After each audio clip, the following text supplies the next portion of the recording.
আসসালামু আলাইকুম।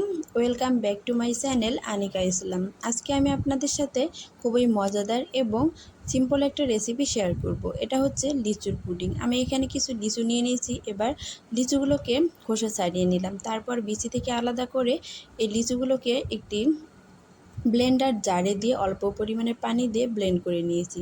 এতে দেখুন কি সুন্দর একটা পিউরি তৈরি হয়ে গেছে। এবার একটি ছাঁকনির সাহায্যে ছেঁকে নিচ্ছি। ছেঁকে নেওয়ার ফলে কিন্তু লিচুর পিউরিটার মধ্যে যে কিছু আঁশ রয়েছে সেই আঁশগুলো আলাদা হয়ে যাবে। আর এখানে আমি 3টি লিচু রেখে দিয়েছিলাম। এই লিচুগুলোকে এবার আমি চাকুর সাহায্যে একটু ছোটো ছোটো করে কেটে নেব। এখন আমি এই পিউরিটাকে মেপে নিলাম। 240 মিলি পিউরি হয়েছে। আর 240 মিলি পিউরির জন্য আমি দিয়ে দিলাম হাফ টি চামচ আগার আগার পাউডার আর হাফ টেবিল চামচ চিনি। এরপরে পিউরিটাকে আমি ভালো করে কিছুক্ষণ জাল করে নিলাম। এখন এই গরম অবস্থাতে এই পিউরিটাকে যে মোল্ডে আমি ঢেলে ঢেলে নিব, সেই মোল্ডটাতে আগে থেকে কুচি কুচি করে রাখা লিচুগুলো দিয়ে তারপরে পিউরিটা ঢেলে দিলাম। আর 20 মিনিটের মতো অপেক্ষা করলাম। 20 মিনিট পর দেখুন আমার লিচুর পুডিংটা কত সুন্দরভাবে তৈরি হয়ে গিয়েছে।